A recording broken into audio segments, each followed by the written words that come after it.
প্রিয় দর্শকগণ, মারলেন, অলরেডি একটা হয়ে গেল, কিন্তু গোল করতে পারলেন না। দ্বিতীয় জাহাঙ্গীর মারবে, জাহাঙ্গীর দ্বারাও সম্ভব না। আবারও জাহিদ আসলো, দেখি প্রিয় দর্শকগণ পারি কিনা, কিন্তু তাও পারলো না। এবার আসছেন তন্ময়, দেখি তন্ময় দ্বারা হয় কিনা। দারুণ সুন্দর একটি গোল দিলেন, এক্সিলেন্ট। কেউ যদি চায় টাইমের জন্য ওকেই প্রয়োজন। আবারও সাবাস, দারুণ, খুবই সুন্দর করে উনি গোল দিলেন, দুইবারে। আবারও জাহিদ আসলেন, জাহিদ কি পারবে এবার? আমরা দেখি, ওই গোল দেখা যায়, পায়ের গলি, সুন্দর শুট, সোজা গোলকির ভিতরে পাঠিয়ে দিলেন।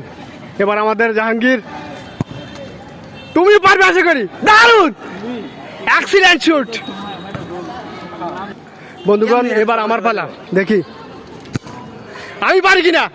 আমিও পারলাম একটা, সত্যি খুবই ভালো লাগতেছে। আমি পারছি, কারণ আমি রেগুলার খেলি না, তারপর আমি পারছি। তো আজকে এ পর্যন্তই, খোদা হাফেজ বন্ধুগণ।